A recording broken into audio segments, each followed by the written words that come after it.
Hello, everyone. How are you all doing? Welcome to episode 136 of the Data Science Sunday.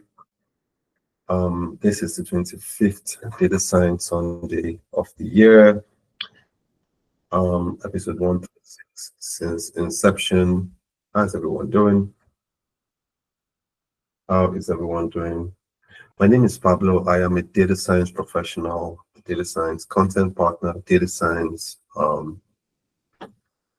instructor, a curriculum manager, typically everything around data science that helps you take data science from scratch to applying it as a skill set and using it to solve problems.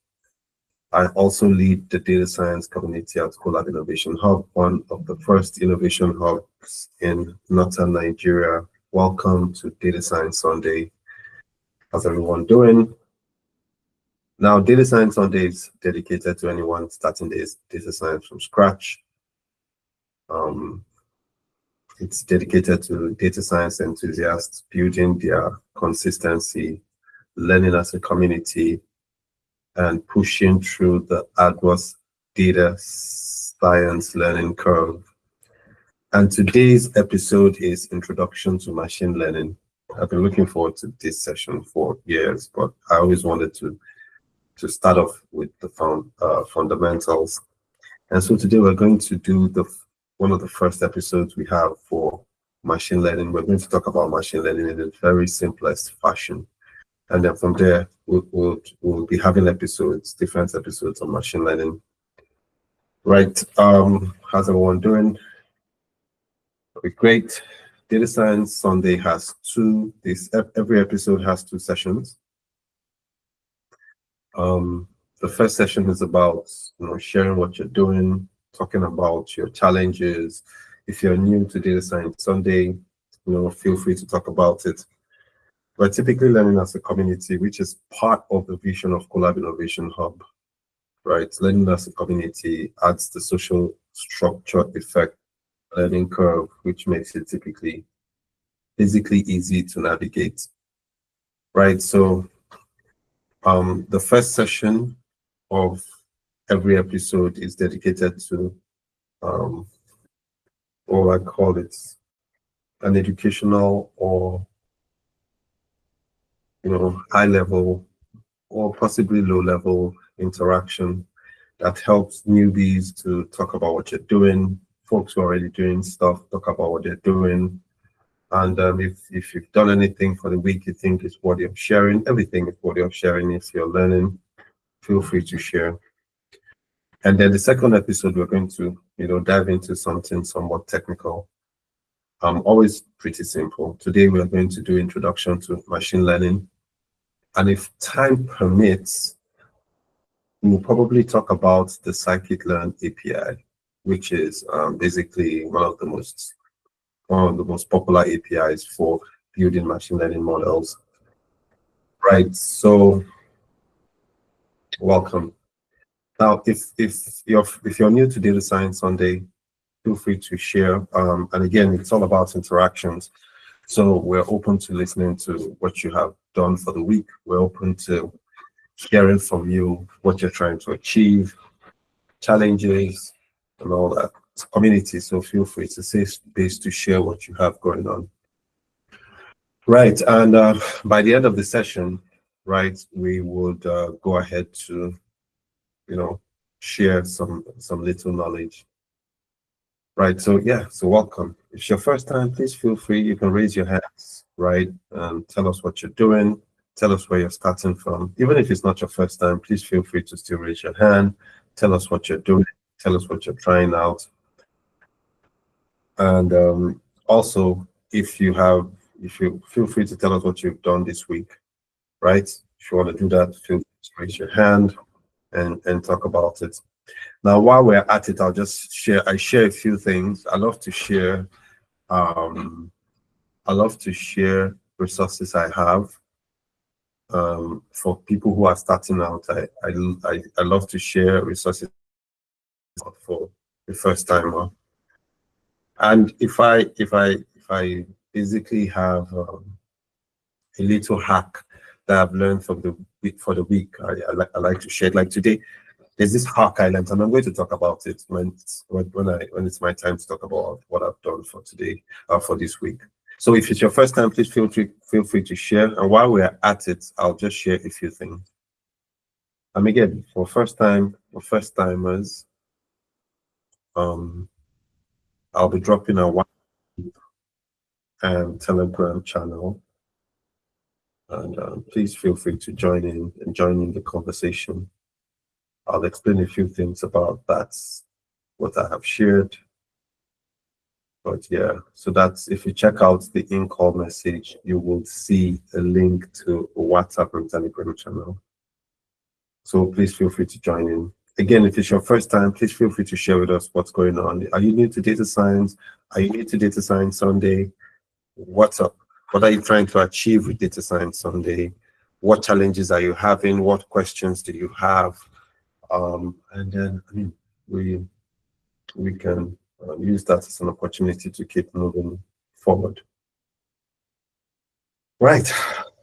Also, again, if you're not new, you could also feel free to share what you've done for the week. What you've done for the week is really interesting. We'd love to hear that. Yeah. Also, if you feel like you don't want to share, maybe your network is not so tidy, you can also use the in-call message area for the Google Meet, and you can say hi or hello. Right. And also, Data Science Sunday is streamed live. It's streamed live, so that means you can check out this episode on my YouTube channel, Data Science with Pablo. So here is a link to the YouTube channel. You'll see that over there. I just shared it, so you can check it out. So you see a lot of streamed Data Science Sunday events there, and other events. I like to share some of the things I do on my Data Science Mentors program, right? So you can also get a snippet of what we're doing in there. Right, so that I have shared 2 links. So my YouTube channel and the data community. It's called the Data Weekend. You're learning for the Data Weekend. Anybody who's learning stuff can be there, but it's the Data Weekend because of the way it revolves around 3 to 4 areas in data, which is data science on Sundays, Tableau on Saturday, Excel on Friday, machine learning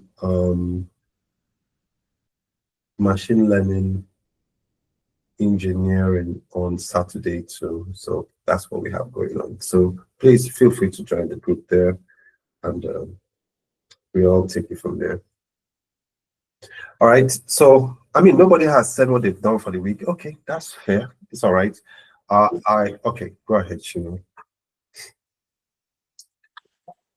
Hi everyone, good evening. My name is Shino Yerinde. I'm a product manager. I'm part of the Data Science Weekend community. And for this week, I got to go over a bit of sampling in Python on DataCamp. And over time, I've been looking for how to add more knowledge on artificial intelligence as AI strategy as a product manager, because many product managers have to, one way or the other, have to adjust or adapt or whatever word we use at being AI product managers. So I started the artificial intelligence strategy course on DataCamp too.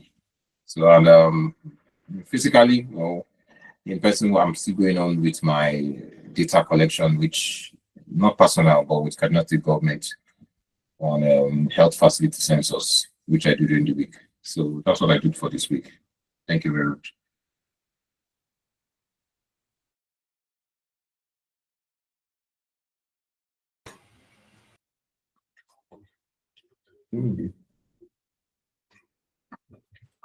All right, thanks, Shino. Kabir said, is there any update on the data engineering group you said to reactivate? No, no updates yet. But thank you for sharing that. I would, again, like I mentioned, I was supposed to have a conversation with BK to think around how we're going to do it, but there's no update on that yet. Sorry about that. And thanks for the reminder. Interestingly, BK, who's a part of our community, I don't know if I told you, is also the senior data engineer at Paystack. So I genuinely think it's going to help a lot. But thanks for reminding me, and I'll do well to share stuff with him. Yeah. All right, thanks, Shino, for the update. Anybody with an update on what they've done for today's? Apologies, guys. I just have a little. Right, Mayor, please go ahead.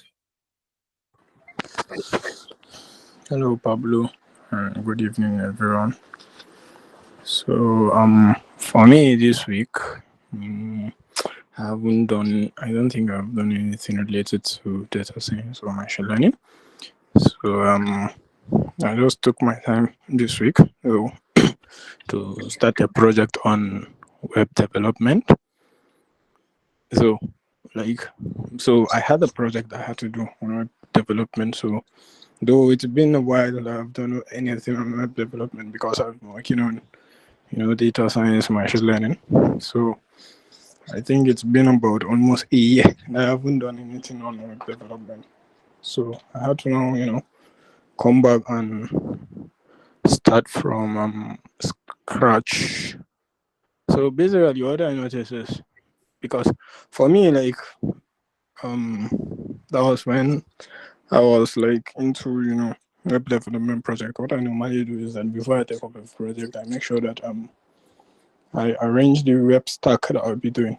What do I mean by that? That is the programming language and then the frameworks I'll be using. So before I now took the project, I now looked at, okay, what is the most recent and then latest web stack that people are using. So and see how easy it would be for me, to accomplish this particular project. So I now searched for the latest web stack, and then to be honest, I would like to share it with everyone is that I'm very scared for web developers' future because I think everything has been automated now. So like for the sake of others, let me share like the web stack that I've searched and then I'm currently using on my project is like for the front end and then the back end, I'm using Next.js, which is I think almost a buzzword and then one of the recent. And then for the database, I'm using Supabase. And then for the styling, I'm using Tailwind CSS. To be honest, like where I left off in my web development journey was when everything was separated, into, back end and then front end. So just coming back now after I think a year or two, and then everything has changed because I just realized that, okay, there's nothing related, there's no more anything like, front end, back end, because not the Next.js has almost, let me say, made the front end and back end look like one, whereby the Supabase, which is I think run on PostgreSQL, also like has that database and also services like authentication and a whole lot of services, which to be honest I'm very surprised to see how web development have evolved just within some few years. So maybe for the sake of others now, I'd like to share what I'm talking about, about this. Maybe some people might just be confused on what is front end, back end. So like going back to way back in time, like Pablo, like web development was just, HTML, CSS, which is HTML is just the skeleton of the page, and then CSS is just the styling. So later on now, JavaScript came in. So which is what adding interactivity to the web page. And then from there, we now started moving, towards PHP. That is what the server, whereby we need a database whereby you can store and retrieve items. Basically, let me say the CRUD, that is create, read, update, and delete. So now as time goes on now, like things like React, Vue.js came in, which is the front end. So and then Node.js also came in, like tools like let me say frameworks, tools like Node.js, which I think under it there's the Express framework, whereby our web development is separated into two, and then finally we can do everything in JavaScript without the need of PHP. So whereby we can connect our front end. That is, let's say like you want to use a web stack of you can use a web stack of React, Node.js, and then maybe MongoDB as the database. So like you can connect the front end to the back end with an API. So right now, honestly, with Next.js, it's already connected, because what we have the front end and the back end at the same place, and then also the database, which is a super base, which I noticed like it has also authentication, and then it can like even the Next.js can generate a very good standard page for you even before starting coding, and then everything is just easier. So like the reason why I brought up this history is just for others starting or that may want to go into this field, is that okay, before starting, try as much as possible go back to the basics, that is from the HTML coming down to what is happening recently. Don't just jump in on next year's, because there's a lot of buzzwords around it on social media. So well, that's what I've been doing, and then I've been like, so after working on a sprint, I make sure that I push my code on GitHub and then deploy it on Vercel, whereby I'm seeing everything that I'm doing, and then everything is going fine. So to be honest, web development for now has reached a very good stage whereby I think everyone can jump in, and then it is much more easier than back then when we code everything from scratch with latest frameworks. Thank you. That was what I wanted to share.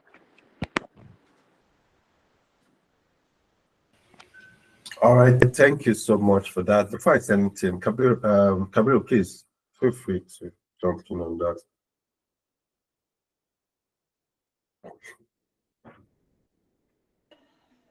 Good evening. Yeah, good evening.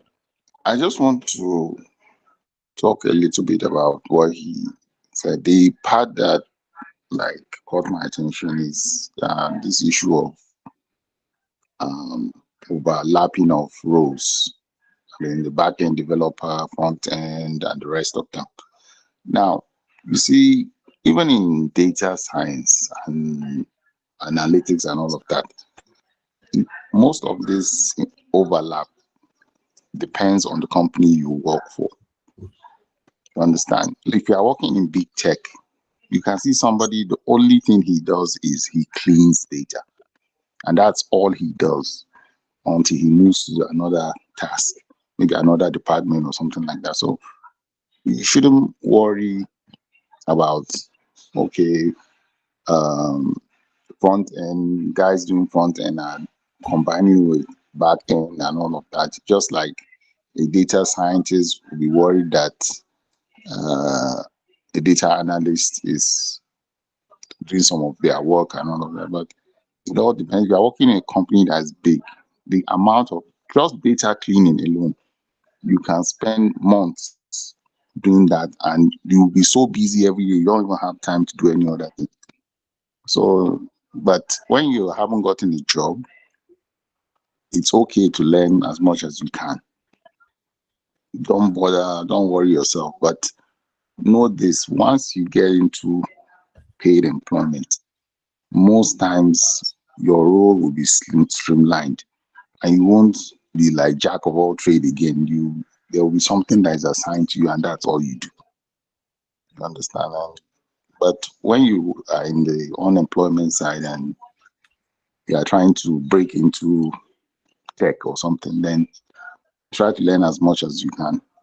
I think that's just what I want to say.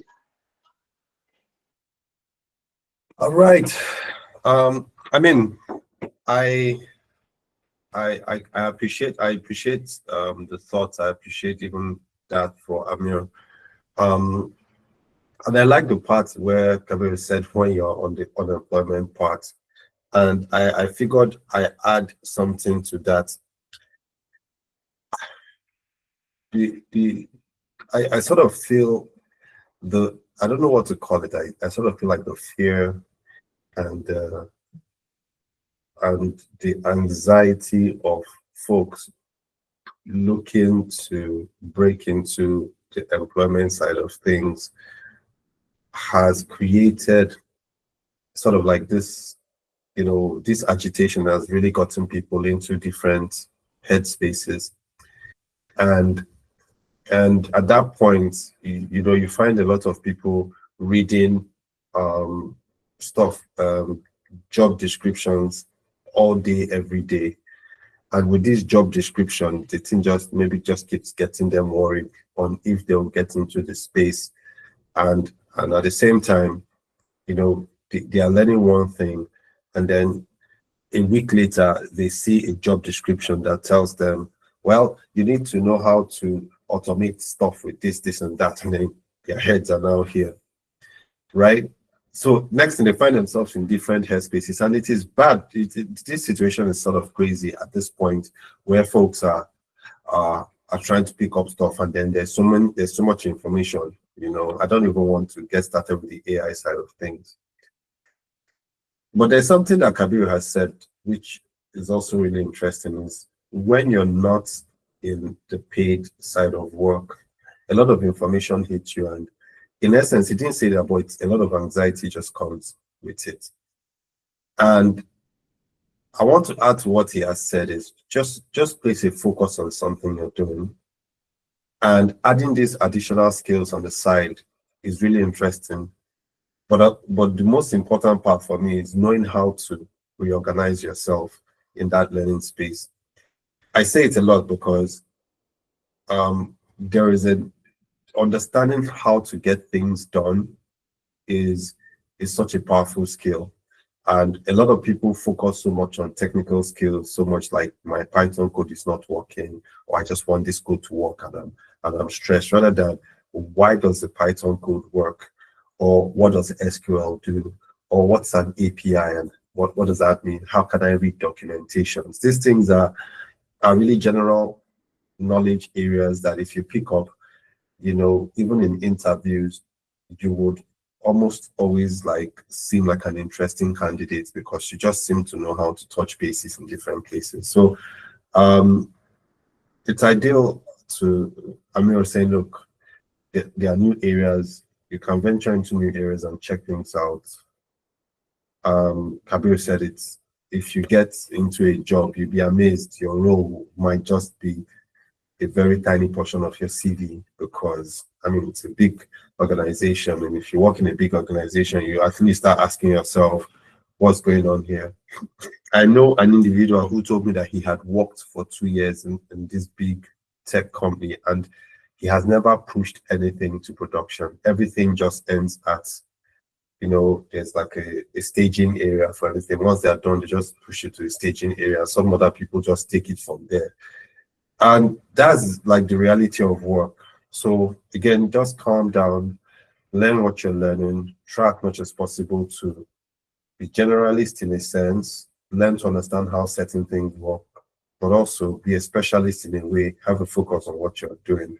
And so that just helps you spread yourself and just keep going. And then try as much as possible to reduce the anxiety. The anxiety is what kills a lot of people. Everybody's always bothered about what other people are doing, what people are writing on LinkedIn. If you go to Like people can write stuff on LinkedIn. People can take photos of themselves and write how to become a machine learning engineer in 5 weeks. And then you are stressing, right? Most times I just take an informal poll in my class, and you see people saying, oh, they want to be good at this in a month, 2 months, 4 months, 6 months. Again, I'll always advise, there's an advice my mentor gave me. He said, spend so much time in what you're learning and things around it, because you'll be so amazed that you might spend so many years in a field only to find out that you're a novice. And that's how the life is, because we are novices at stuff at one point in time. So thank you guys for sharing. I appreciate that. Any other person with stuff to share? Again, this is proof that if you share stuff, it just kicks off a lot of stuff, right? Anybody who has anything that's been bothering them, they want to talk about, if you have questions you want to share, perspectives can come from different places. The first time you're doing stuff, feel free to share. Yeah. Anyone wants to share? Okay, if no one is sharing, I just basically share what I've done this week. We got into the 4th week. We just wrapped up the 4th week of our introduction to data science. We were doing introduction to Python for our 15th cohort at Collab Innovation Hub. Really interesting stuff. I taught string methods. Methods are really, really interesting aspects in Python, and they remind me of the functionalities that tools can have, and then breaking the string methods down. Really fascinating. We went on to also talk about data structures and how data structures are really, really important in the grand scheme of things. And as much as I love to teach stuff, especially to newbies, I try as much as I can to use analogies, because I figure analogies and context help a lot. Also, this week has been really, really difficult for me, because I picked up cold at the beginning of the week, and then somewhere around Tuesday, I ended up having malaria. But one thing I like to say is, once I got the cold, I basically had this, feeling in my body that I had malaria, and I like to just follow my body a lot. So I just basically went straight to the doctor for tests and all that. But this part of my life is interesting, and I like to share it with people, which is pay attention to your body, especially if you're in the tech space, right? Because it helps. And if you can be ahead of the curve, and I'm talking about if you can help it, I'm not talking about there's stuff that can knock you back and you can't do stuff about it, but if you can help it, really simple things, you would always know if you're catching a cold.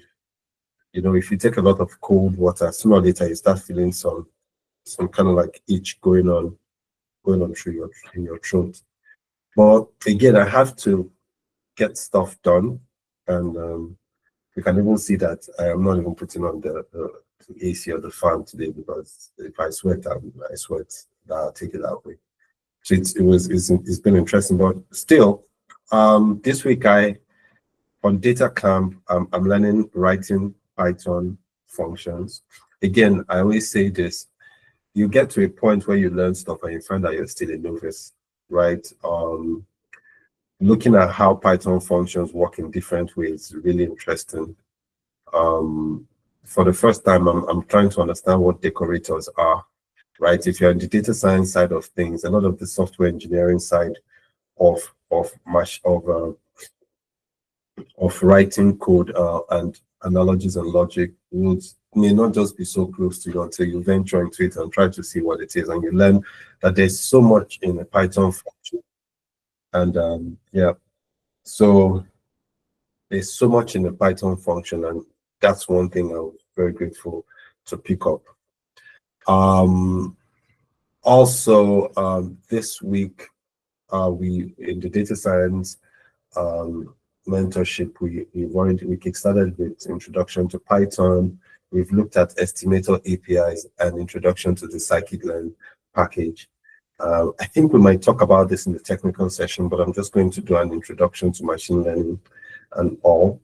But it's really, really interesting seeing how organizing the guiding principles for building models with the scikit-learn package. Such an interesting one. I'm not sure a lot of people, I don't know if a lot of people know that there are guiding principles to it and how you should follow it, right?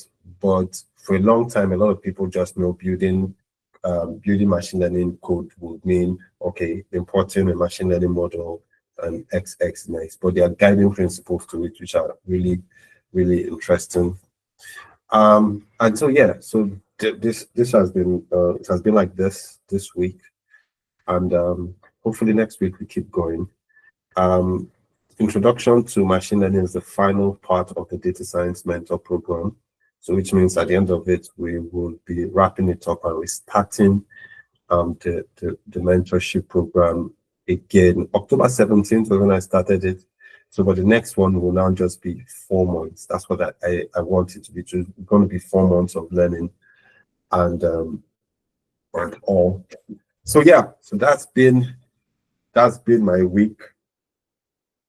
That has been my week. So so yeah, so again, if you have something you want to share, if you have questions, please feel free to ask. If there are stuff you're learning, if there are challenges you're having, this is a place you can share these challenges, talk about what you're doing, talk about stuff. I almost forgot, we also had the Tableau Saturday. I think that's the 24th episode of the Tableau Saturday. And again, shout out to everyone who has nominated me for the Tableau Ambassador. I share that in the group too. So please check it out. I'll drop the nomination link again. Please feel free to nominate me, and also that I could keep pushing the community forward, or my community, which is same community and all. Please go ahead.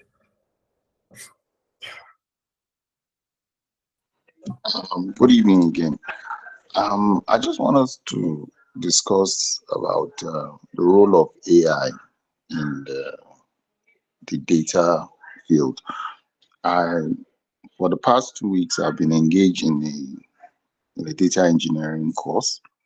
You won't believe this course is as in hyped on LinkedIn, but I completed that course 100% using AI. You understand? So sometimes, in fact, there was somebody I was discussing with. I had to ask him because the owner of the course says he's taking it down by next month. It has been on for quite some time, so he's stopping the training for next month.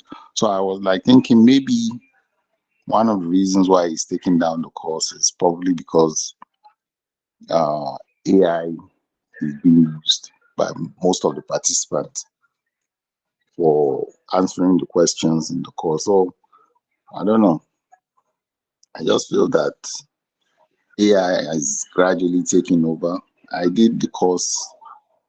In fact, some of the things that you wouldn't believe, a lot of people were sweating about answering the questions, they are doing the homework and all of that. But I did it 100% using OpenAI, and I passed all the courses. So I don't know. Maybe we can talk a little bit about it. First of all, I just wanted to ask, which course is that? Is that a course on Data Talk? No. Zach Wilson. Oh, okay. Yeah.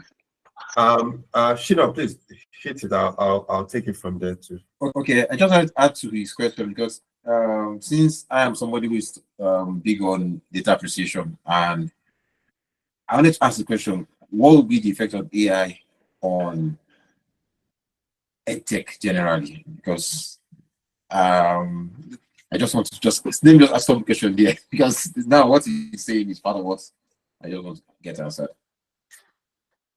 All right, so I'm going to engage this from two angles. First of, Kabir, I think for a larger part of the AI conversation, and for folks who are like you, I somehow feel you underestimate how well you have come around a course to know how to use AI to really solve problems. I somehow believe that there is a huge advantage to knowing how to use AI to solve problems or even to do assignments, which is one. Now, there's a whole lot of angles to it. So that's one bucket. Now, there is this bucket where, let me see, yes, how did I get rid of that? There's this, I'll share that. There's this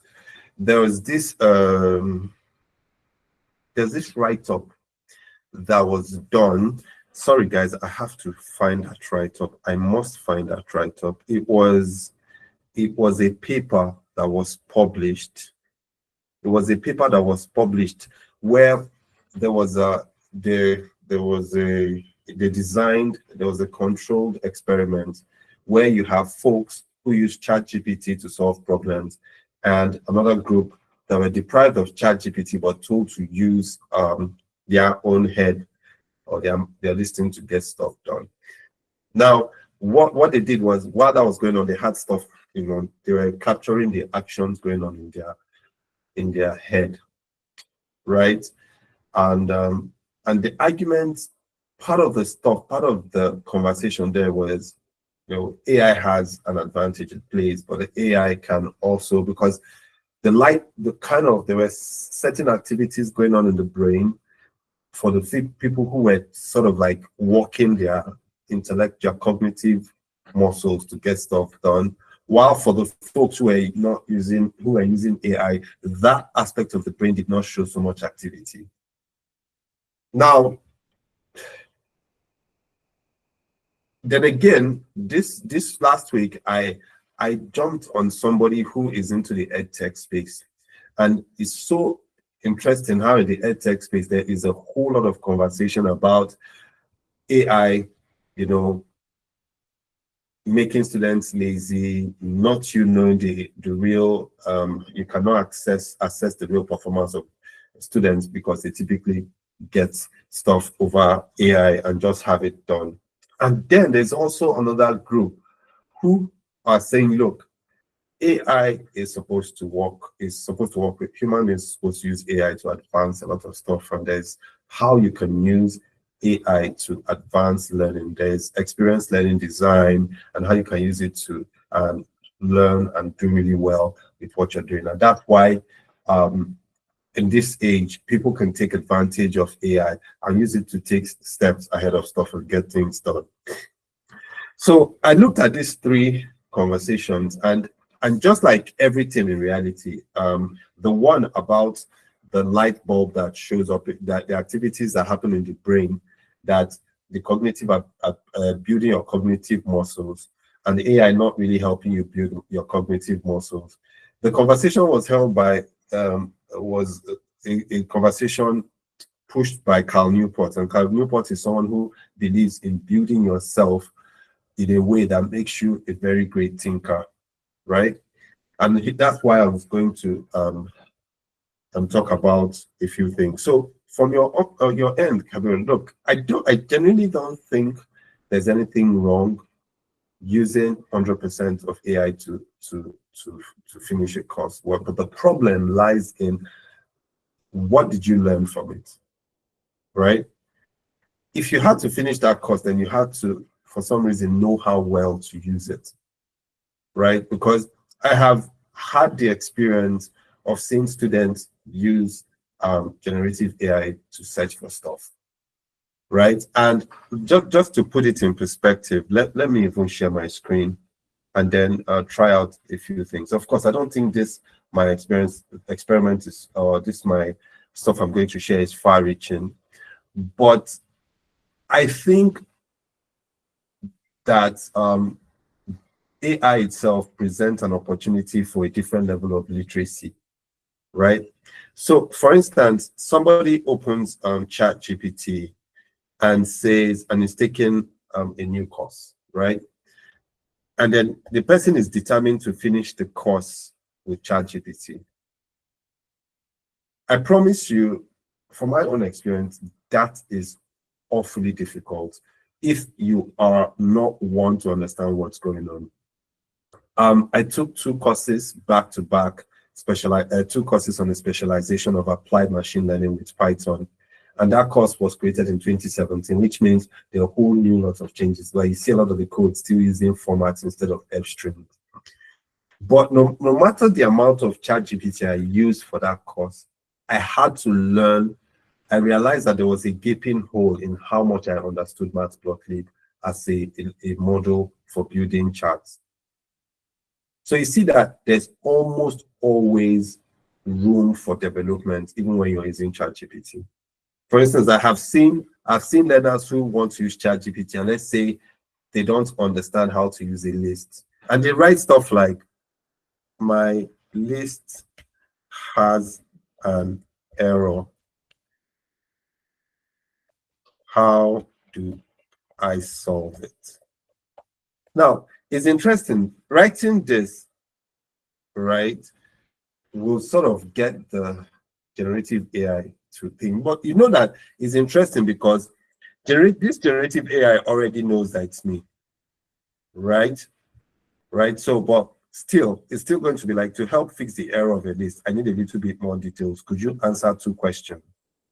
Now you see that, right? This is now becoming interesting. Now, if somebody is someone that's trying to learn stuff, and you have to answer what exactly is the error message, if any, can you share part of the code that includes the list, or what you're doing? Now, if we have people, and I promise you there are people who aren't really so super huge about reading, then it's going to be a struggle. So I feel somehow that you take for granted, and I don't know, I'm just hands in the air if it's not so, but I feel like you take for granted how much knowledge you have and patience it takes for you to use generative AI to go through stuff. It means that at some point there are mistakes in it. There are definitely going to be levels of hallucinations that you have to battle with, but still go through it and solve. That's one part. Now, the other part is, which I think we should almost always educate people on, is reading. ChatGPT gives you an opportunity to read, right? So for instance, this says, here are some common Python list issues and how to fix them. But now, if you aren't one to read, how do you go through this? And if you aren't one to read and test stuff, if you're one with your stimuli, you need novel stimuli at every point, that if there's any small thing you just read, you're already holding your phone. Then somehow you're thinking to yourself, well, we don't really have much of the problem here because people are not really even paying attention. And attention is such a very, very interesting aspect of developing your skills and now translating the skills to real stuff. So to that end, I'll now drive into the EdTech side of things. I'm a data science instructor working at Allschool Africa. And a lot of the time I give assignments. I recall if I give an assignment, the question is how, it's easy for you to copy the assignment, put it of ChatGPT and let it generate stuff, and then you submit. But then there is a part when it's time to score you, I have to walk through your codes to see what your knowledge is. And it's always the first interesting part of the assignment. The next interesting part is you have to explain your thought process as you proceed. So now when the second assignment goes, okay, now write this, but now let's hear your logic through a document. Then you see that even if you now say copy and paste the logic, right? The reality is at the point when I'm running your code, I start to notice, there are a lot of different things you're putting on. But the thing is, that won't actually lead you into knowing how to build stuff. You're typically doing something called surface learning that I talked about last week. You know how to do it, but you don't know why it's important. You know how to do it, but you don't understand the context for it. So as much as people can finish courses, because yeah, it's easy to maybe typically finish courses because you have generative AI. One, it takes a lot of work to really read through those fine lines and understand what you're doing. Second, if you complete a course but don't know what you're doing, you're still out there with a little bit of knowledge. And again, education would always sift out people who try to do surface learning, not education, but innovation and being able to do the real work. So that's my thought about it, right? I don't know if I said a lot of, so many, what I say, long answer to a very short question, but that's my thought around it. Yep. Can I add something quickly? Sure, please. Now, what I just think is that the way we learn has to be redefined, because the fact that I did that course with ChatGPT doesn't mean that, writing a prompt to give you the right answer, you must really understand what you are doing. It's not just, just write a few lines and the answers is thrown at you. No, you need to understand. If anybody that uses ChatGPT and use it well to achieve result, you must actually know what you are asking ChatGPT to do for you. The only thing that probably you don't know how to put it together or something like that, but you must know at least 50 to 60% of what you are asking ChatGPT for. So the concept is that we need to redefine how learning should be. Because I remember back in the days, WAEC weren't using calculator for WAEC. It was this, what do you call this, 4-figure table. Yeah. Now, they later introduced calculator. Now, some people will argue that those students that were calculating off head back then without calculator, are they smarter than the ones that are using calculator? For me, the answer is no. ChatGPT or OpenAI or whatever you want to call it, as it is now, is just an assistant to make your work easy.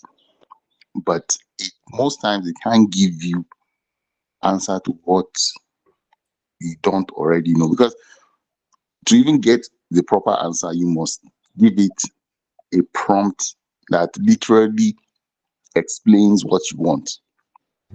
So that is the thing. So if you don't give it a prompt, you just throw anything at you, and at the end of the day, whatever you've done will be wrong. So that conversation you talked about, there has to be that conversation on how we evaluate intelligence, how we evaluate how even people learn with the way ChatGPT has been introduced into the equation now. Because if we don't, there's the tendency that, like a lot of schools, you give assignment, these people just go to ChatGPT and copy everything. But the part of education that is suffering from this introduction of ChatGPT are those aspects of learning where, like the social sciences, where you write and all of that. But those are in the sciences. There's limitation to what you can do with ChatGPT, because you have to understand what you are doing. And there are certain things that if you don't explain it well to ChatGPT, you can't get a proper answer. But those in the social sciences, where they talk about history and maybe, all these kind of write-ups that you do, those ones are enjoying it. That's why plagiarism and use of ChatGPT has to be controlled there. But in the area of science, I think there's a lot of benefits that can be derived from it. You understand? Yeah. All right. I mean, it's a very good, I think that's a good one. ChatGPT is an assistant, right? And also, I think in that area of social sciences, there has to now be a whole lot of research and these experiments to be designed for people to now, for them to, you know, start checking how well. Because if you leave a lot of things to writing, then people will just write and write and write. But when you put a lot of things to, okay, design an experiment that is a real experiment and that has metrics for calculating it, and somebody has to either replicate or reproduce that experiment with different maybe constraints and all, then I think some gaping holes will fall out in that area. But again, I like the part where you say it's an assistant, and it doesn't still take away the fact that you have to read and learn stuff. So yeah, makes a lot of sense. Again, thank you so much. Abir, like, again, you have actually gotten us to have a very interesting conversation around it. And I think this is a perfect segue for us to jump into today's session. Today's session, we are looking at introduction to machine learning. And I think, and I say this a lot because, again, like, as a tutor, I've had machine learning is something a lot of people like to jump in. It's a very interesting thing. In fact, I'll tell you, yesterday, somebody came to the hub while I was at the hub yesterday and said that they wanted to learn something.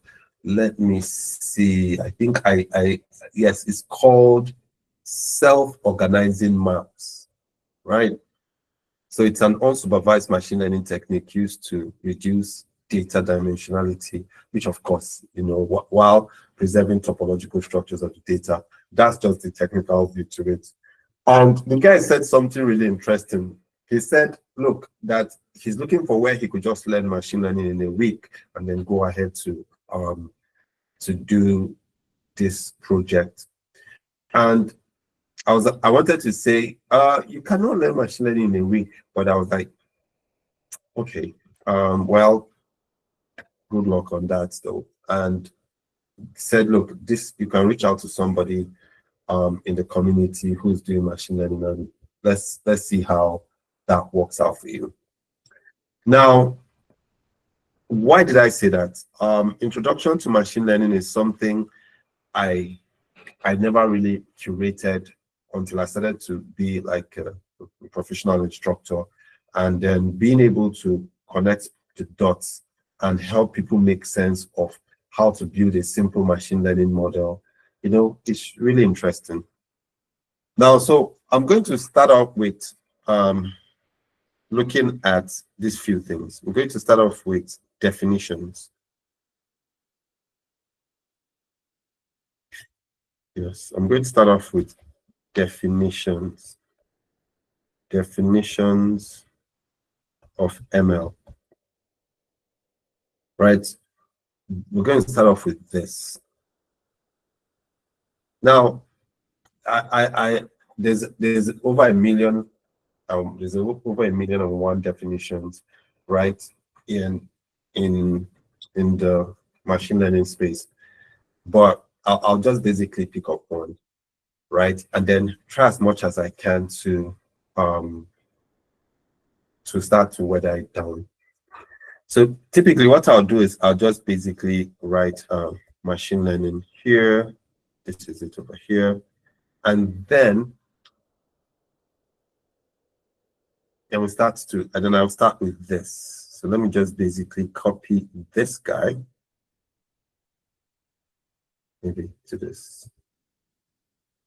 And then we can just start with this. This will just be our first definition.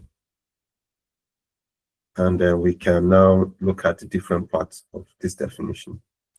Now, machine learning is a branch of artificial intelligence that focuses on developing systems that can learn from data.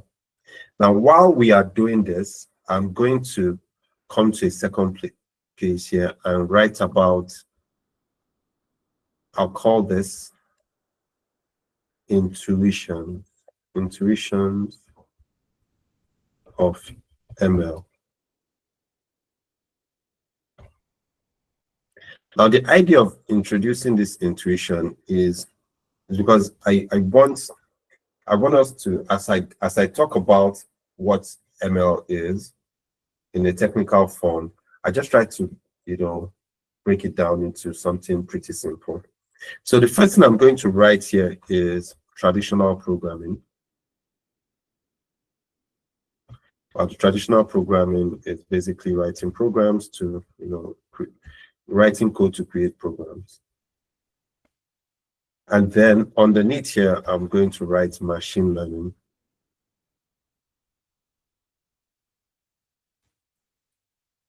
So so with this definition that I just basically pulled out from a Google search here, and says it focuses on developing systems that can learn from data and improve their performance on specific tasks without, sorry, let me be able to get this here, without explicit programming. Explicit programming is traditional programming, where there is an input, which is basically what you want to solve, right? You say, maybe I want to solve for something, and what it's in the middle is you create rules, which is still what this is, explicit programming. And then what you now have at the end of it is an output. I mean, for some of us, a lot of us will have, I suspect a lot of us will have seen this, but please work with me. Right. Now, it now goes on to say ML algorithms analyze data, so which means machine learning still has inputs, right? And then identify patterns, right? And then build predictive models to make decisions or predictions with minimal human intervention, which means this part about rules, no longer becomes a part of the conversation. Instead, what we have in the middle here is a model. Because with this model, then we get to have an output. So in essence, what this means is it's now an algorithm that would allow you you're typically trying to build something like an algorithm that allows you figure out patterns. So this time you're not going to write code for it. So that's right. So that's it. Now, this is not a comprehensive stuff. This is typically just an introduction. Now, the main idea is the reason why this becomes important in a lot of the ways is that what we're trying to do is we're trying to create competitive edge in different areas of stuff, right? In business, we're trying to predict what will happen in future. Anybody that knows what's going to happen in future will take advantage. You can see the way they look at the AI space, how it's been taken advantage of. There's a saying, someone said that the guy who would eventually index the whole internet will own your neighborhood. And for a large aspect of this tech space, they've owned the neighborhood, right? And so what we are looking for in businesses or trying to innovate, we're looking for competitive edge. We're looking for, did I write this correctly? Competitive edge, right? We're looking for this. And so every business or every business of a sort is trying to look for that edge so as to get stuff ahead of the next person, or try to innovate in a different way. So in essence, having understanding machine learning techniques typically gives us that edge in order to say, okay, if we need data, what do we do to the data? But there's a whole lot to that, right? There's a ton of tutorials every day and workshop out there trying to teach you how to do this. But for me, one thing I think would be important is how we can approach making use of these APIs that help us build this model. Since we understand that if we get data and we are seeking an output, how do we build around this model here? How do we build around it? Now, the next thing that makes it really important is this, the scikit-learn API.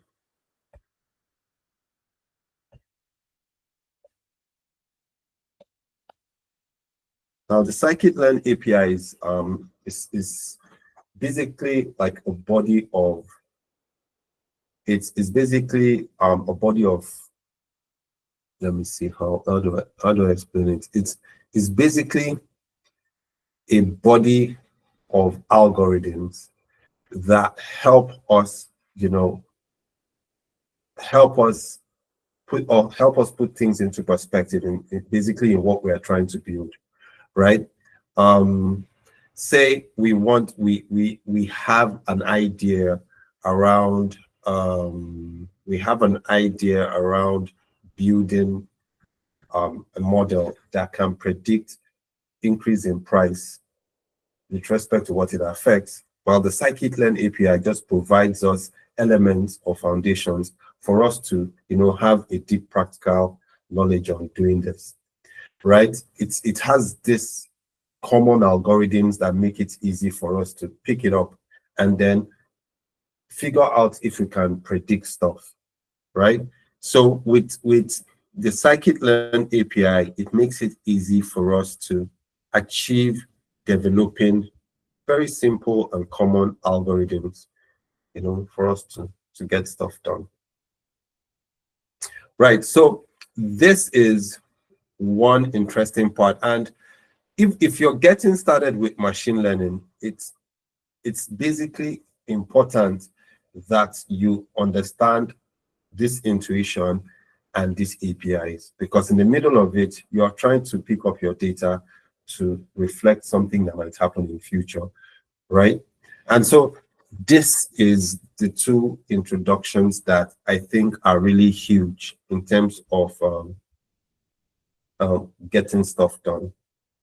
Now, so I don't bore you guys with a lot of talk, but we also have to understand the different categories of machine learning, which is, so this one is like, I'll call this body of algorithms. I call it the body of algorithms. Yes, that helps build models, that help you build predictive models, that help you build predictive models. This one.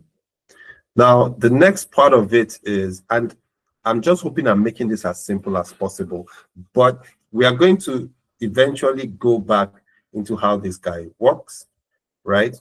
Now, and because I think this is the part that is really, really important. I think this is it.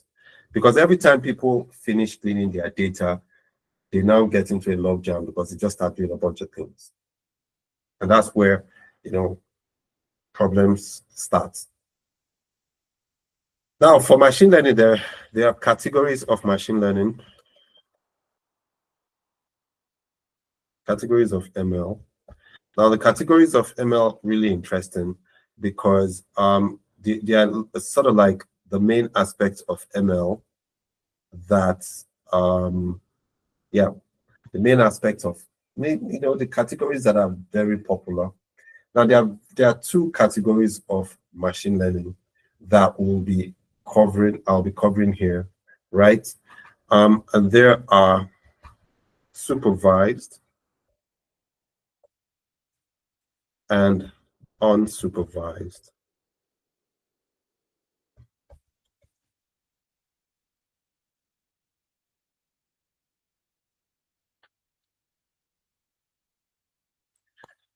Right.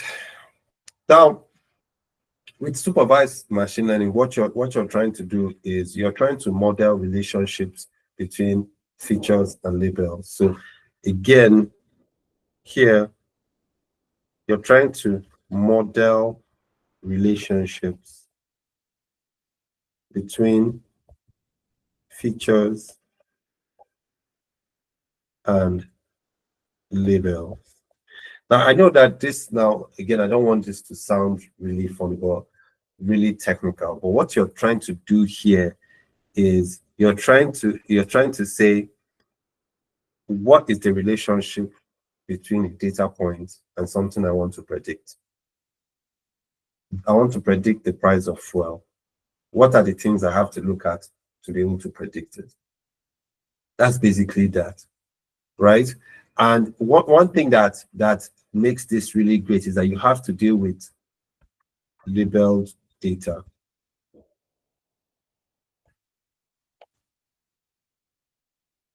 That's that.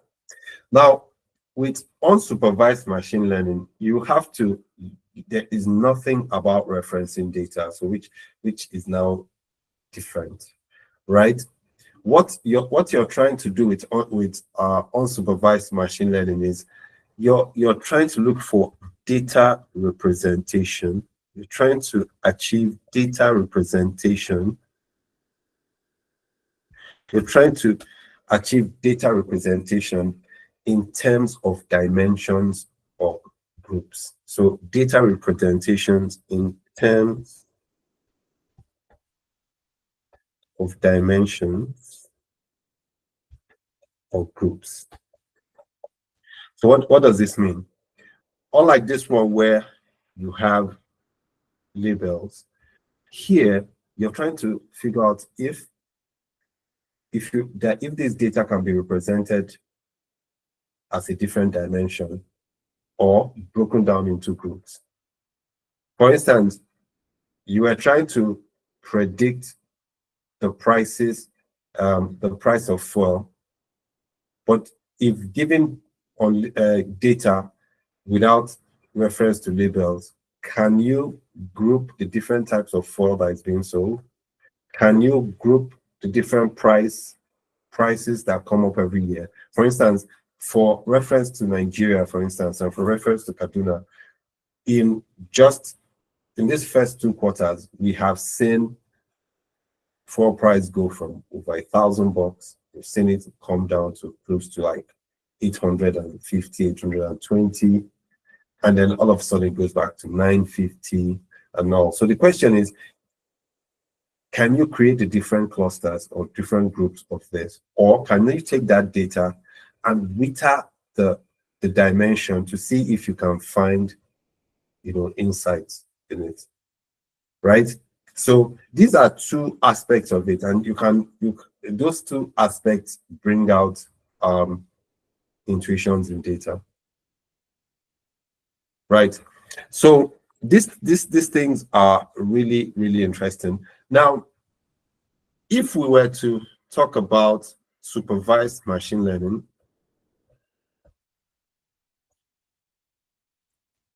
they have their learning applications, and their learning applications are classifications,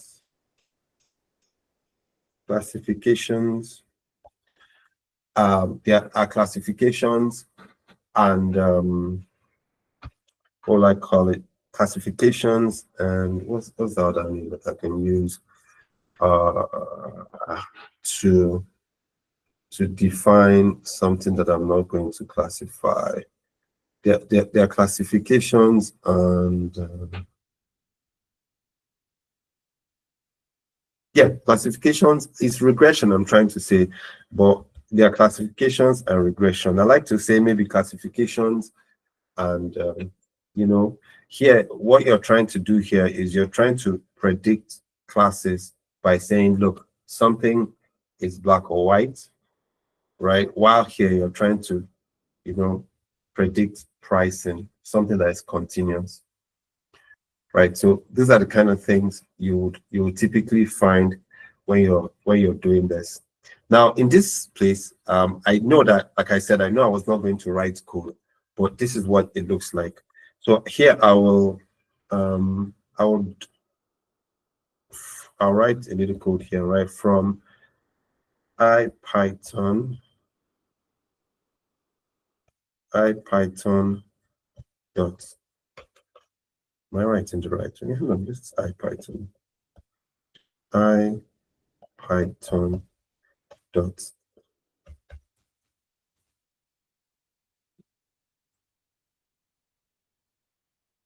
am I getting it wrong? Is it IPython dot, yeah, display our import image. So if I import this, which means at any point, if I write image here, then I can visualize stuff, right? So image, and inside I can write the file name. Then let me see if I can, yes, this.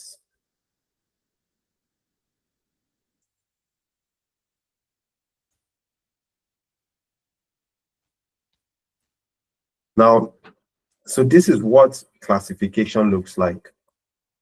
Now, anytime you have your data, sometimes you're trying to look for categories. You're trying to find categories. If I use price of fuel, right? We're probably typically trying to say we're looking for cheap or expensive fuel. We're trying to predict bad or good fuel. We're trying to predict what they call it, smuggled or legal fuel. Like this is typically what we are trying to do in this sense of the word, right? So every time we have a classification task, right, we're trying to look for stuff called bunkered fuel, illegal fuel, right, something like that. We're trying to look for that, and a lot of the things we are trying to look out for exist in the real world. And so when we talk about competitive edge, these are the kind of things we're trying to pick out. So if you think of the different things that exist in the world, like it's, predicting, maybe you're predicting food security, right? You're predicting, weather conditions, right? But if you're predicting food security, what are you predicting? Is it going to be bad? Is it going to be good? Is it going to be regular type stuff? Now it reminds me of the conversation that we had in Tableau Saturdays when we were talking about cookouts, right? During the 4th of July, Americans do something called cookouts, where people come and they eat together, and they said in this year that this year is going to see a 30% increase in cookouts for 10 people. I think 30%, I'll be 3% increase. So last year for cookout for 10 people were like $69.71. This year it's going to be like $71 something cents. And of course, there's a breakdown on the different ingredients that works out with. So imagine there's so much data. This data has been collected since 2013, and sooner or later they start to predict cookouts. But that type of prediction will now be a regression prediction, because that is continuous variables. Now, this is what that one would look like. So let me just copy this here. Right, so this here is classification.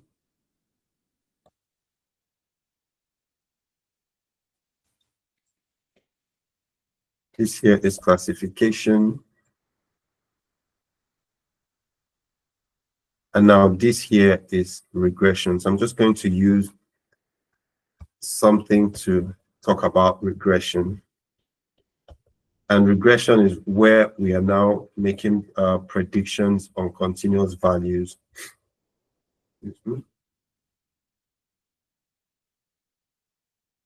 So here, we can use an image. I use image, open bracket, file name. And do I have a regression image? Yes. Now this is now really like different, because now you can see that the data just looks like as if they are heterogeneous, they are all in together. Now now you cannot basically try to put a class bit to all these things. You can't put a class to it. You can basically put a class. You can now see that the predictions are different. Unlike here, you can see that you can put a line in between here and say, okay, oh, we're going to separate these classes, right? In this second spot, you can't put a class to it, so you have to find the different prediction levels that exist in it. So these are the two things you're looking to do, right? Now, the interesting part to having to do this is having to understand how to break down your data in a way that makes it possible for you to separate, look at predicted models to predict what has happened before, and then look at new stuff and figure out if you can predict something about it, right? So this is one way. Now, the other one that we'll be looking out for is just hold on, let me see if I can find a perfect visual for it. See if I can find a perfect visual for it. Those are for unsupervised machine learning. If I can find perfect visuals for it. Yeah, so imagine you have data, right? If you imagine you have data, so this is unsupervised.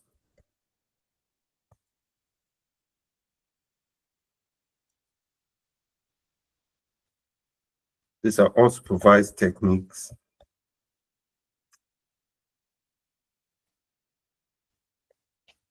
And with unsupervised techniques, most times what you're looking for, they're looking for clusters, right? Of course, they're also breaking down of dimensions, but clusters are very popular aspect of it. So imagine you had our first data that was like this, and now you want to break them down into clusters. So here, let's see, clusters. Let's look at this first one. So now you have data like this, and you're now looking to break them down into clusters because they all look alike until you now decide, you know what, we want to change this and then break them down into, learned clusters. So you see, typically with unsupervised machine learning, you could be looking at prices, but you're trying to look at different clusters of pricing. And when you're looking at like different clusters of pricing, you have to ask yourself questions like, what's leading to these different clusters of prices? If we're talking about, say, fuel, where maybe say that you always hear this thing that there's this fuel that NNPC is selling, there's this fuel that is over there. What's up with all these different clusters? Why? What's it about? So these are the two major parts of this unsupervised techniques and the supervised techniques that you typically want to bring into the fore, right? Into the fore. And how do we now get to look at this data? How do we get to do these things, bearing in mind solving real world problems? So these are the things about introduction to machine learning. I think we must always ask ourselves before we even start writing code. So now we have, if we are trying to solve something we think is a machine learning problem, right? Say, for instance, if you go into the learning curve, there are always conversations around the IRIS data set. The IRIS data set is almost always used. Things like the handwriting data set, where these are perfect examples for how you can predict stuff. If you take flowers, you take a flower and try to look at its different features to predict what kind of species you're looking for, right? Or you create a cluster of the different species, right? And now start to figure out what these different clusters mean. Again, the idea here is for you to say, you know what, how, right? How do we predict data that is labeled And now the question you're asking now, what are the different relationships we have if we have a target, and how do these data relate to them, right? And in the end, can we predict discrete categories like, oh, that's a male, that's a female, or that's a cheap house, no, that's an average house, and that's an expensive house? Or can we predict continuous label, like this is the amount of salary somebody who is a machine learning engineer with 4 years experience would earn on average every year in a certain country? Or we would probably want to identify structures of the data. If you put up salaries, the different salaries, we want to understand if there's some form of a structure. So we want to identify distinct structures in distinct groups in the data structure. Or we want to chop off some part of the data to see if we can find insights, maybe because there's so much noise inside the data. So that's basically what this introduction to ML is all about. And if we understand this part, the next thing we want to look at is how scikit-learn now comes into this. So here in the next thing we will be learning, we'll introduce scikit-learn. Now the idea about scikit-learn, which is an API that makes it pretty easy for you to implement range of machine learning algorithms, is we need to learn how to implement this following the scikit-learn guidelines and principles, right? So that's it. That's what I have for today. Do we have any questions? Any questions?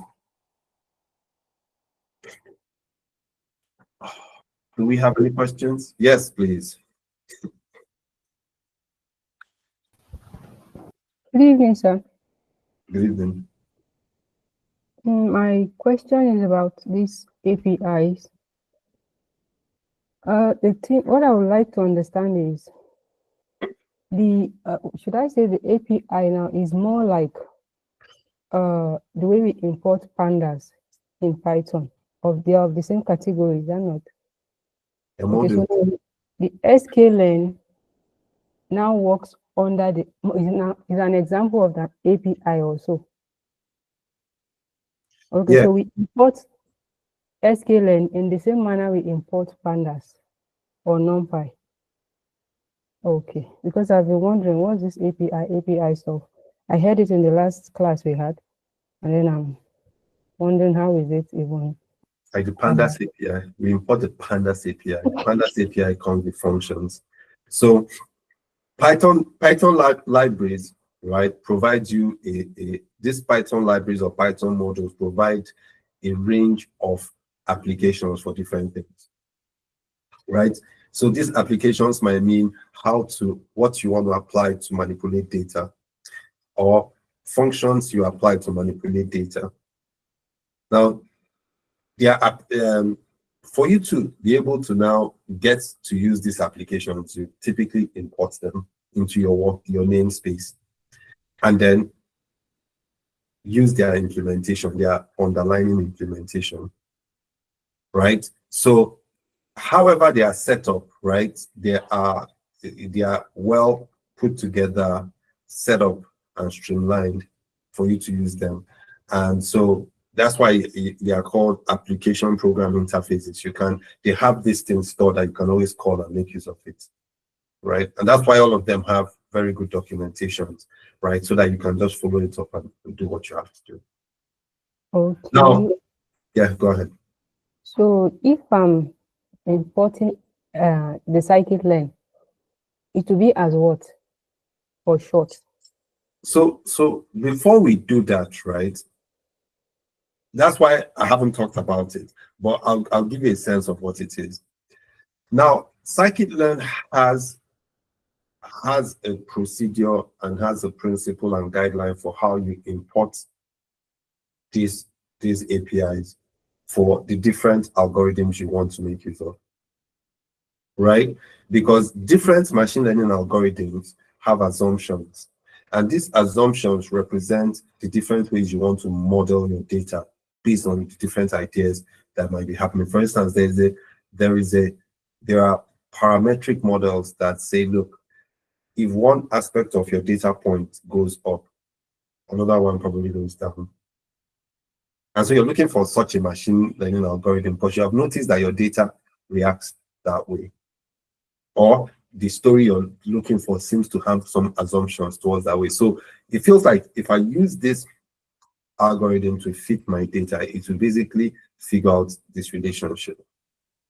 Now, to now use scikit-learn, you have to, right, know how it represents data, because that's the first problem. If you don't know how it represents data or its data representation, when you get your data and when you import the API that you want to use to build an algorithm, you'll probably have a problem. So that's one thing. One of the first things you want to know is, how does scikit-learn look at data? How does it want its algorithms to, to transform or to fit into the data you're going to give it? Now, once that's done, then you can now take from one model and extract some functions or some classes that you want to work with. So that's the first thing you want to do. So typically, a lot of them have a huge, like a massive, they are called estimator APIs that you would call from and then import something from them. So that's why you almost always see something like from sklearn.metric import this, right? From sklearn.model import this. So all these things are rules. You have to follow them, right? Unfortunately, I'm not going to talk about it today, but I'll talk about it next week, right? So once you do that, then you can now start saying, okay, I'm good to go. But first things first, you must understand how data is represented in sklearn or scikit-learn.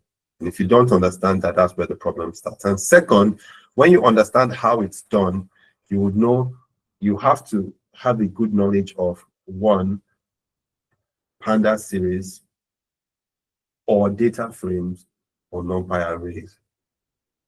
That's why you see Pandas objects and NumPy objects are really important for you to get a grasp of how this works. Yeah. Yes, sir.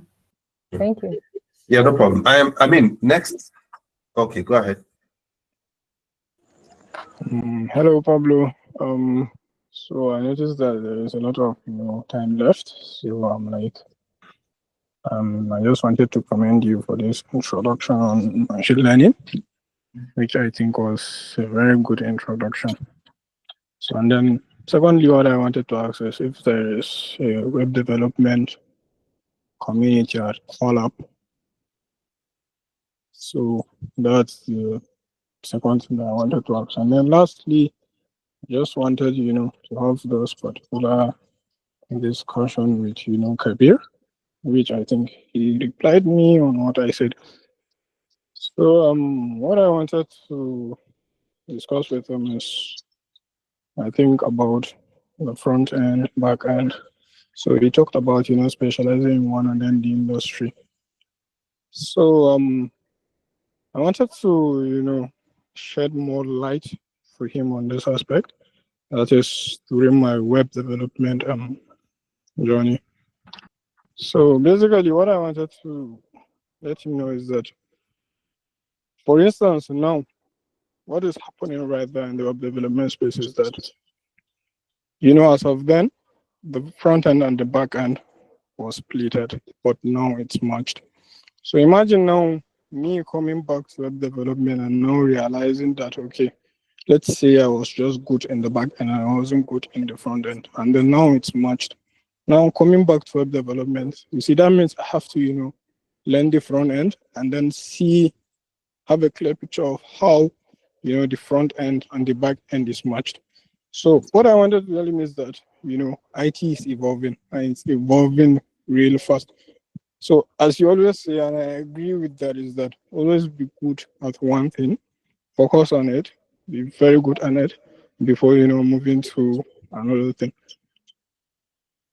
So I just wanted to, shed light on that aspect. Because probably, he's good in, data science and machine learning, but maybe he has never touched that field of, web development. So that's the reason why I wanted to, clear the air. Thank you. Yeah. Thanks for that clarification. I generally think what Kabir was saying was, look, first of all, I have to say I'm not sure about front end and back end being merged.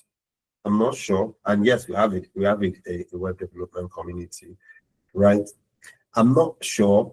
I typically Okay, yes, it's been much. Like if you look at I don't know if you have heard about Next.js. I've heard of Next.js. I've heard of that. Yeah, it's a framework. It's a framework. I've heard of it. Exactly. So make a research on it. You see that the front end and the back end is matched. That is, the front end of the Next.js is using React, and then the back end, like the back end of the Next.js, like being matched is using Node.js. That is, under the hood. So just make a research on it. You definitely see that. You know that there are tons of frameworks. Do you understand? At first, when React or Angular came out, it was transformational in the way that you could work with JavaScript on one end in the same interface, JavaScript, CSS, and HTML, and have an opportunity to sort of like, because they are all together, you can basically, they're all together yet have like their independent setup. You can basically build stuff and see how it works, and they just keep improving on it, which I think with Next.js, you typically have a situation where it's trying to keep a lot of things together. That's what I'm saying. So, which means if you're building a system and you're a front-end developer, you typically can. That's what I'm thinking, and I'm not, saying that you're typically creating a system where people can work together in a way, and I think that's what Next.js is trying to do. But to say that they have been merged like front end and back end, I'm not so sure about that. Sincerely, not so sure. But the fact that you have a framework that typically creates a system where they can work together, I basically think that's what maybe Next.js has achieved. But I don't know about whether they have been merged. Again, I'll have to find out, and I'm open to it, because you might look at one framework and maybe Riot will say something different, or Svelte will say something different, or some other this thing would bring new implementations. That's my thought. But again, I'm not sure, and I'll look it up. But I don't know about front end and back end being merged. I don't know, but I'll again, like I mentioned, I'll look it up. But I know that Next.js is a framework which is really doing some revolutionary things. Yeah, so Kabir said they are not really merged, but this platform can be used for both back-end and front-end development. So again, it's just to look it up and have a further. So, yeah, I understand. You see, like we are saying basically the same thing. Like in the sense that if they can be used for, like Next.js now is like the state of the art, because most of the latest AI websites that you look at it, looking from Perplexity, ChatGPT, majority of these websites are using this particular Next.js. So I'm talking about in the sense that okay, Next.js is the next thing, just the way the front end and the back end took over from our traditional method of PHP, JavaScript, jQuery, and all the rest. Well, I'm not sure I should be discussing about this, on this platform, because this platform is basically for data science. But sure, we can all continue learning and making research on it, and then see how it goes. All right, then. Not a problem. At least it gave room for a cross conversation between please go ahead. Thank you very much, everyone. I just wanted to say thank you for the breakdown which you used to explain the machine learning techniques, because I've gone through the program for machine learning for program managers 2 years ago on, it's 2 years, on Coursera, and I actually didn't understand it much that time, because at that point in time, not that I was just getting to tech also, but for someone who is at entry level, if you broke it down to the basic on what's maybe because I've had a prior knowledge of data science, so it now came clearer to me as you broke it down. I said, okay, this is clustering, this is this, and I really appreciate it. Thank you very much. You're welcome. Welcome. Okay, so yeah, again, I appreciate the intersection between data science and web development and how that's going on. I mean, it's worth looking into just to clarify a few things, right? But yeah, fine one. Again, my hope is today, if you have picked up anything from introduction to machine learning, is the intuition behind these things, right? I only talked about unsupervised and supervised machine learning. There's still reinforcement learning, but that's another area, right? There's also something called, is it semi-supervised machine learning?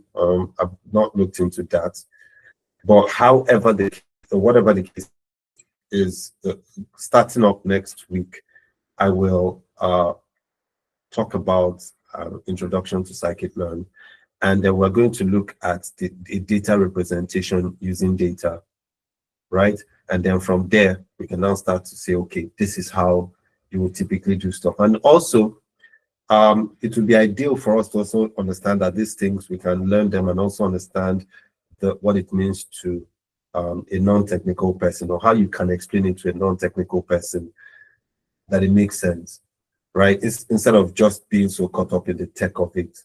Because again, I believe being caught up in the tech of it makes you lose sight of the real problems they solve and how connecting with the problem helps you be informed while you're doing your analysis and all. All right, guys. So I think we're wrapping up for the episode 136, the 25th Data Science Sunday for this year, right? Thank you for joining in. I hope this helped. I hope this gave you an insight into what you're looking to do in future. And yeah, one last thing I learned, and I want to also share with guys. There's something that's also you can do with your phone if you want to build the ability to pay attention to stuff and not get distracted. You guys have timers on your phone, right? If you have timers on your phone, right, put a timer. It's like a Pomodoro technique. Set a timer on your phone and when that timer hits, then you know that you've been doing stuff. So let's say you want to learn, introduction to scikit-learn, and you have a book in front of you, but you don't want to get distracted by your phone, and you want to spend 30 minutes learning stuff. Set a timer on your phone, put the timer on, and then keep your phone somewhere. Don't reach out for that phone, right? And don't leave what you're doing until that timer beeps. Try to test yourself that way, right? So if you're learning stuff, if you're taking an online course, if you're reading a book, be stuck in that book, be there. You get me? Anytime you get distracted, remind yourself that you're there, you're waiting for that time, and you just keep going. What you're going to do is you're going to build really good cognitive attention skills that keeps you, focused on something. And that, my friends, will also help you be a very good thinker, because being a very good thinker means working your ability to stay focused on stuff. So I learned that. I have been testing it, right? So far I'm doing 20-25 minutes on stuff. What I heard that is really a record is 90 minutes. 90 minutes of focus on something. That's going to be wild. Imagine learning stuff for 90 minutes. You don't do anything. If your phone is kept somewhere, maybe on silent, and you're learning stuff and you're fully focused on it. So try it out, because I think it's really good for you to build your attention, your ability to stay focused on stuff. So I learned that. I have been testing it, right? So pay attention cognitively. Right. All right, guys. Thank you so much for this session. Hopefully, we'll do this next week, episode 137. Right. All the best. Keep doing what you're doing.